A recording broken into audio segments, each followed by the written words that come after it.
Hello there.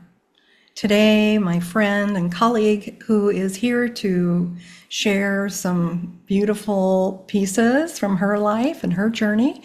Her name is Wendy Paige Sterling, and she is a soul alignment coach who empowers her clients to rediscover their soul's essence by connecting with them and their intuition and their authentic connection. And that's what that soul essence is all about, the authentic connection. She's a sought-after speaker and two-time international best-selling author. And Wendy's been featured on shows like NBC, Good Day LA, and Daily Blast Live. She specializes in helping spiritually aware clients tap into their I can voice and fosters innovation and meaningful relationships, helps them to do that. She has a no-nonsense coaching style, and she enables her clients to disrupt their industries, embrace their challenges, and lead with bold, authentic visions. And I'm really happy that she's here today. Wendy, welcome to Say Yes to Your Soul. Thank you, Tessa. It's so wonderful to see you again, and thank you for having me. You're welcome. And I was thinking about you the other day. I can't remember what came across, something came across in my email, some tragic event. And I thought, oh yeah, and I was thinking about you, and we had a conversation a little bit about, something that you went through last year over on Maui. And when we were talking about all that, I just really got that, you're a person of real substance, and you're also very observant. Like, you really pay attention to what's going on around you. And so I'd like to open up the floor here today so that you can share your story. And I know, this disruptor piece, some of my ladies might be like, I'm not really a disruptor, but there are ways I think all of us can be a little bit disrupting to what the so-called norm is out there for the betterment of all. So feel free, go ahead and take it Yeah. away, Wendy. Yeah, I have been a disruptor since the day I was born. And it's it's a part of me that has always been there.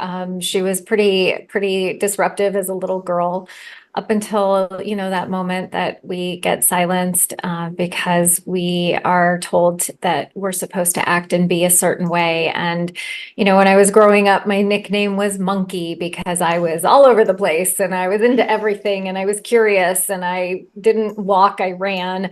And my parents didn't quite know what to do with me.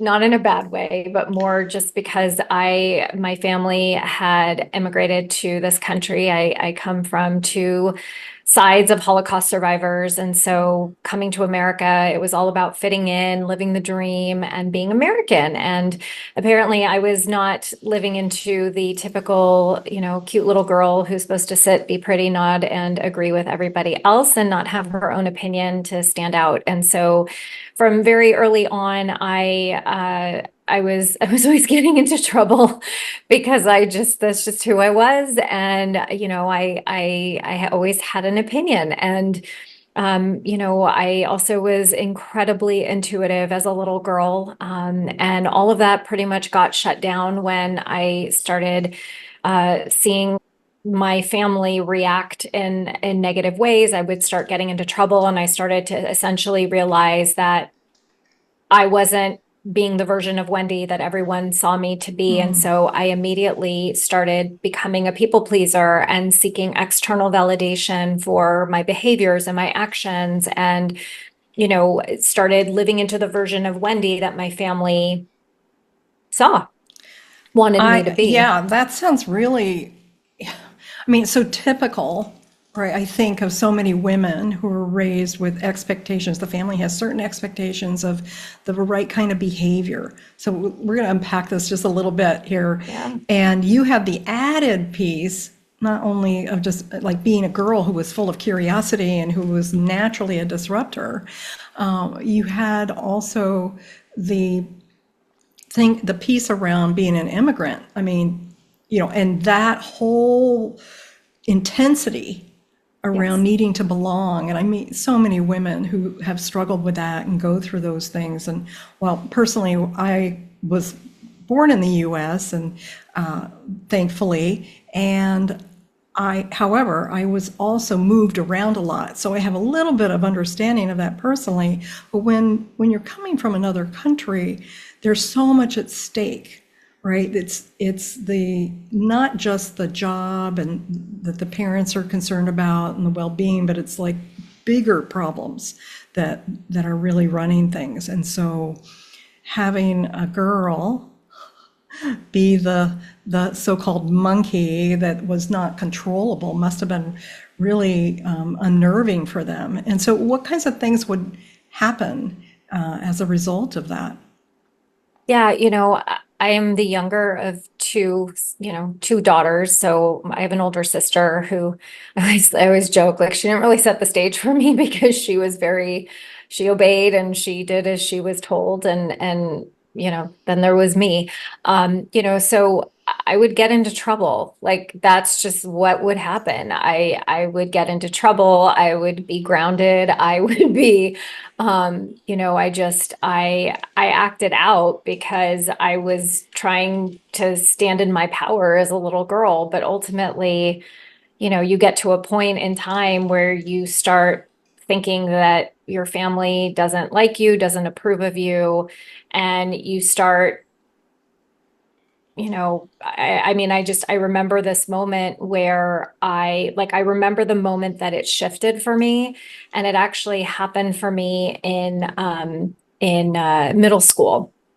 And I remember because it was during, middle school was, I feel like middle school was awful for me. I don't know that my boys have had that same experience growing up, but when I was a little girl, middle school was awful. And I remember I didn't feel accepted at home. I didn't feel accepted at school. And I didn't know how to feel accepted at school by the girls that I was in class with. And so I remember that the only place that I knew how to be accepted was in the reflection that I was getting back from my family. And so that's what I leaned into, and that's what I started doing. And I became that version of myself, or I became the version of myself that they saw me to be. And for me, that felt safe, and it felt, I have a fear of abandonment, right? Of, people will leave if I act out, people will not accept me. And so my worth started being attached to other people's opinions of me. And so as long as I knew that they had a positive opinion, I felt worthy. That makes a lot of sense. And that pressure of the fear of abandonment, it's really big, right? Like it can bring up feelings of fear of annihilation almost. Mhm. Like if I don't fit in, like there's a really big price to pay. Right. But I'm really curious, like what did you have to do? Because you had this big spirit, you were like wanting to stand in your power. What was the way that you convinced yourself to To follow own the it family? again. Oh, to follow the family. Well, it ultimately was, I love my family. I have a great relationship with my family, and, may my grandparents rest in peace. But my grandmother very much ruled with an iron fist. She ruled using money. The money was a weapon for my grandmother, and it was always this fear of I would be disowned. That's how money played out in my family. That if I didn't do as I was told, that I would be disowned.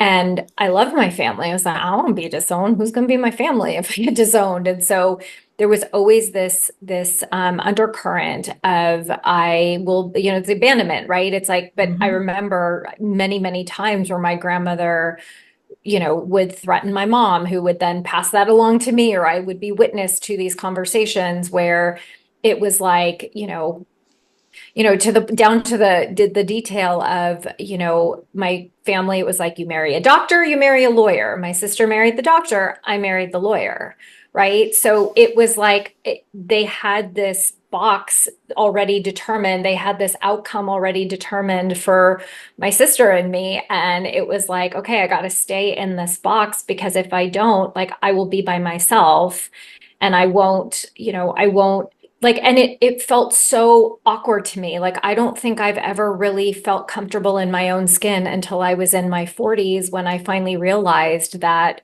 it's like, oh, wait, I can still be myself and not be abandoned, and know my self-worth and feel like I belong and people accept me. Like, that's a thing. How did that come about? How did that awareness start creeping in, or was it like a sudden thing? It was, I mean, is anything ever not sudden? The universe and God work in mysterious yet not mysterious ways. I mean, it literally happened 8 years ago, was really when the entire facade of my life came crashing down around me, when I realized that my husband of 15 years was having an affair with a colleague. And it was literally in that moment that my intuition came back in. It was like, are you done now? It is enough. Wake up, get in the driver's seat. It is time for you to start taking charge of your life, and to stop living through the eyes of what other people want you to think your life looks like. And it was really, I haven't stopped listening to my intuition since that day.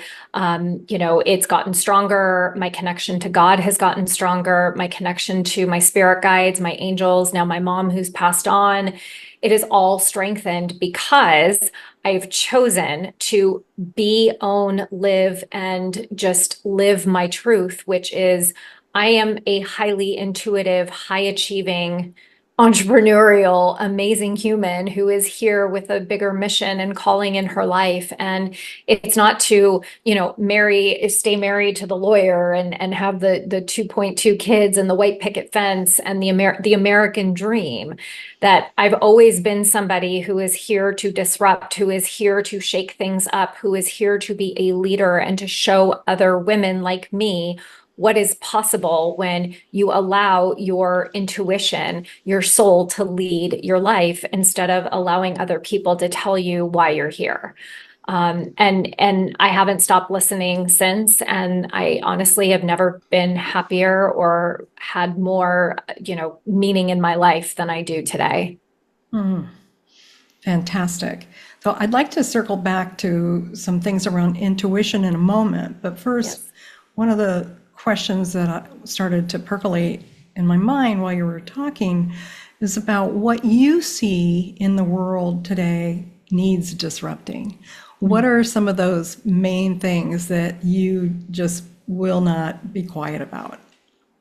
Yeah, it's such a great question, and I'm so glad that you asked that. So for me, it's really about the disruption is really about creating your own tables and inviting other people like you to sit at them, instead of morphing into who it is that you're expected to be by joining other people's tables, right? So I believe, whether you're an entrepreneur, whether you're in corporate, whatever it is career-wise that you are doing, I believe that what is missing in corporate is this. I know we're going to get to intuition, but it all links up, because that's just part of my messaging. Of But course. I really believe that what is missing is intuition is missing in our ability to stand up in our leadership across the board.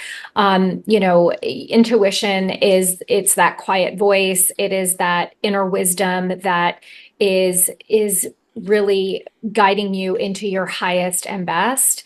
And so what I believe is missing in the world right now is people really leading from an authentic place, from truly using their true voice, and leading from a place that is inspiring others instead of conforming. And it is I'm so incredibly, like, pumped and passionate about helping other people to see that it's like, stop dimming your light. How many times over the course of, the 40 plus years of my life have I dimmed it? And in those moments, so many missed experiences and opportunities. And it's about shining as bright as you were meant to shine, being here on this planet. And, in order for us to truly be disruptive in in how we show up, it really takes a certain level of courage and vulnerability for us to be the leaders and to inspire others so that we're in this together instead of feeling like, the weight of the world is on our shoulders, which it's not. But if you're not standing up, if you're not standing in your power of your ability to disrupt, like, what is it that you are doing? Like, how authentically are you leading your life? How happy are you really? How much Those are meaning do great you have? questions. Yes, Right? exactly. Yeah, because if somebody isn't leaning into that, then they're ignoring parts of their soul. They're ignoring parts of Exactly. their truth, or it's just, they're in patterns that are closing them off to them. Right. That's And fantastic. Yeah.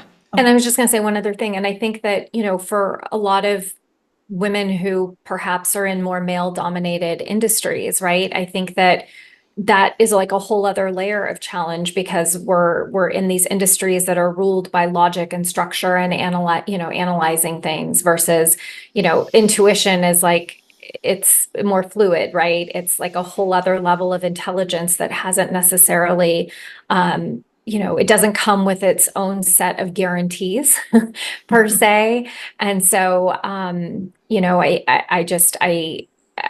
I just think that it's a hidden superpower that we have that a lot of people aren't tapping into at this point, and it's a game Well, changer. it is a game changer. And so, for like, say, some of your clients in the professional Mhm. realm, Yep. what are some of the things that have opened up for them as they've been using their intuition in leadership? Yeah, I mean, at the end of the day, it's really about using their voice, right? So remembering that their voice matters and that they have a right to be heard. With some of them, it's been as, if you want to call it like on one side of the spectrum, it's really about trusting that you're in that room for a reason, right? Building that level of confidence that you have a right to have a seat at the table, right? So Yes. that comes with anchoring in your worth and your value and to not be afraid to speak up, right? So that's kind of on one side. On the other side, I mean, it's come from people, quitting jobs and creating, a consulting business where they're able to go out and actually speak and do the role that they wanted to do but couldn't within the confines of the industry that they've been in, or they've dared to do it differently and are achieving so much more success. I think the discomfort in sort of the standing out is uncomfortable at first, but what ultimately it has to do with is like, there's an uncertainty surrounding that you don't have control over. But when you're leading from that authentic, intuitive place, the certainty is in that. It is 100% in your other senses. It's not always going to be in the vision, seeing exactly what it is, but it's in Right. that You might not see trust. the path right before you, but Exactly. when you're into your intuition, it gets revealed in the next Exactly. moment, in the next moment. And I love that. I Exactly. love that you connect intuition with certainty. It's so Yes. true. That's It beautiful. is. And it inspires others to follow, right? Like when you show up in the like most authentic, your soul's essence, your true alignment, people notice because you're giving off this energy that people are like, I want what she's having, right? Like I want Where to, did she, yeah, I think people say things like, how did she get to be so courageous, or what doing is inspiring. But what I'm doing is not like, for me, for example, the things that I do aren't necessarily like outrageous or things that other people have never done ever, but in the moment, in the combination or the way that one does it, that's where the magic is. And I think that is part of what makes it inspiring. People are like, how did that even happen? I wouldn't even have thought of that, right? New exactly. ideas, new opportunities, all kinds of things. Well, innovation, right? Yes, totally. When have we done that before, right? Like that's the space where innovation lives. That's the space where, visioning, when you show up that way, you're giving other people permission to vision, to innovate, to dream, to, step into their own leadership. And that is so much of what I feel like is missing. And it's a big part of my mission and how I want other women to show up, because it's a lost art that we all have access to, right? We're all born with this. It's just a matter of Yes. the practicing, right? It's like you can't just go to the gym once and be like, I am like rock hard abs and I'm good for life. Like, it's a practice. You got to work at it every day. Yes, work at it and keep it up Yeah. and And really learn the distinction, what's in intuition and what isn't. There's a lot to learn about it, but it comes from that daily practice and application exactly. of it, not just practicing like at home in your morning meditation or something. Correct. Correct. Yeah. So I am curious about just some of your ways that you started practicing and listening to your intuition. Would you be willing to share those? Oh my gosh, of course. To be honest, it's really simple, you guys. And it really starts with giving yourself pausing moments, gifting yourself silence. And it's whatever works for you in those moments, right? So for me, silence and pauses come when I'm in the shower, when I'm on the treadmill running, when I'm taking a walk with my dog in nature, when I'm sitting down and listening to meditation music while I'm journaling. The way that you tap into your intuition is enabling you to silence the loud noise, because the noise is not your intuition speaking to you. It is your ego. It is it is fear. It is fear that is the loudness. And you've got to create a space for yourself, however that looks, to create the silence so that you can hear your intuition, which is a whisper. It is a whisper. It is calm. It has a certainty attached to it. Instead of it being like, oh my God, what are you doing? Holy crap, what is stop, status quo, status That's quo. wrong. You're gonna, yeah. Right. Versus like, you've got this. You know exactly what to do. There's times where I'm in that space where my intuition is my connection to God. That is how God and my guides and my angels speak to me as well. So, in order to open up that space, to open up that connection, you've got to get into the quiet, into the whisper, and just hear it. And if you're not giving yourself those moments, then the connection can't happen. I am a type A controlling person. Like my personality type, I am a controlling analyzer. I'm always in my head, you guys. Like always. This is like literally it is an everyday practice for me to practice pausing, to practice gifting myself with moments of silence so that I can tap into that. I am highly intuitive. I am highly intuitive for my clients. I see, hear, sense, taste. Like I have like all the clairs, and I'm able to tap into that for my clients.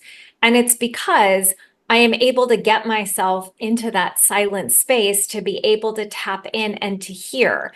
And so I'm able to support and help my clients to do the same. But ultimately, the secret sauce is literally creating moments of silence and pause for yourself and getting to know your body's sensations as it relates to when your intuition is speaking to you. It's not coming from your head, it's coming from your somewhere in your body that is not your mind.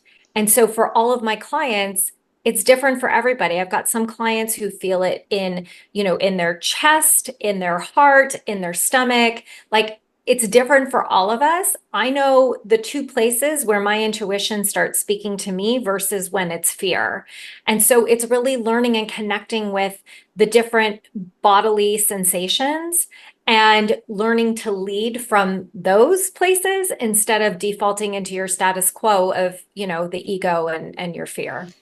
I love that. And I also like that you gave a bit of a distinction there because we tend to say we listen to our intuition, right?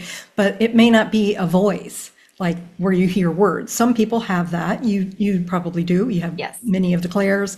I have that, but not everybody has that. So people might see an image flash across their mind or have a sensation in their body. Ultimately, though, I think it does come through the body. Body's really fantastic for helping to process that information and decipher it.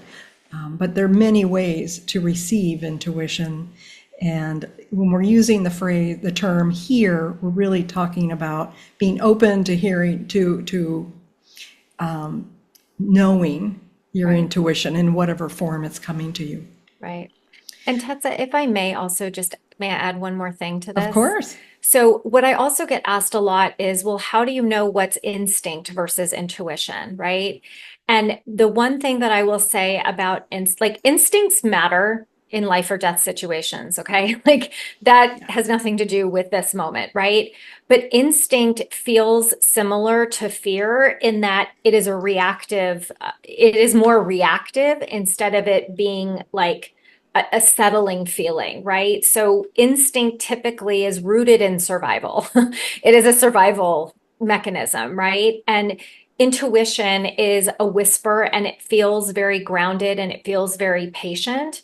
Instinct is going to be something that is going to be like shouting out at you, like warning, warning, warning, like stay Yes, safe, right? run now. Yes, questions later. Exactly. So there's also a difference in that because I also hear a lot of people will say, well, my instinct said, and it's like, but that's not your intuition, right? Or like, oh, my head was like, yeah, well, that's your ego, right? So it's like, well, what did your body tell you in that moment? Oh, that here, like on the list of like priorities, it's always the not even thought of or the last one thought of. It's completely overridden. It's Right. ignored. Like, yes, this But is, it's the first one you hear, but you ignore it. It's the first one you hear and you ignore it. You hear yes. the other two real loud, and then you go back to the first one, and then you start allowing two and three to completely, talk you out of it. So I that's the love that. cycle. That's great. I love that you've identified that cycle. While you, yes, and I want to add, when you were talking about intuition, I know for me, like what it feels like for me when I'm having intuition, it's kind of like, ah, like there's a, oh, that's kind of cool. Like, or oh, that's interesting. It's not like run for my life, Get out of smack that there. person in the face. Like, no, it's none of those things, right? That's No. just yeah, crazy. Yes. The crazy radar that we all need could really use a lot of practice bringing that in, reeling it in so we can Mm, access the exactly. intuition that's there with us at all times, which is really amazing. It is.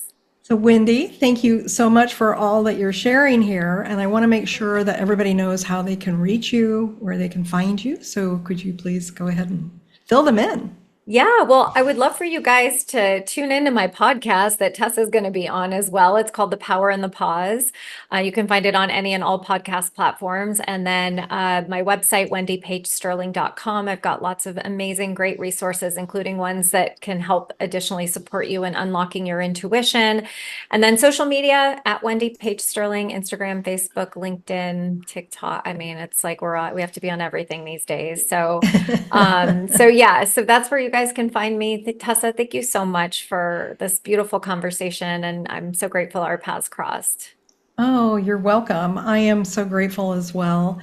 Thanks to our mutual friend, Kat Yes. Pulsinelli. And you also have a free gift for them, of course, and we'll have that link. It's a disruption gift. Yes, it's Yeah, my disruptor blueprint. So it is going to enable each of you to discover and know what your disruptor self is, who she is. And it's really about remembering. It's not that it's a discovery of something new. It's always been inside of you. So it's going to help you to get deeper connected to that version of you so you can start living your life authentically. nice. Have a little reunion with Yes. yourself. Yes, I love that. Wendy, thank you so much for being here today. Really appreciate it. I You're appreciate you taking the welcome. time, and I truly look forward to when we have another conversation on Yes, Power of the Pause. me too. And yeah, and that's Pause, not PAWS, just in case you're wondering. Yes, thank you. All right, ladies, thank you for being here. Thank you for showing up for yourself and, give a little listen inside. Where have I maybe not been living authentically? What's one little thing that I could do to start bringing out my truth a little bit more? All right, that's it for now. I look forward to seeing you next week. Bye bye and light and love.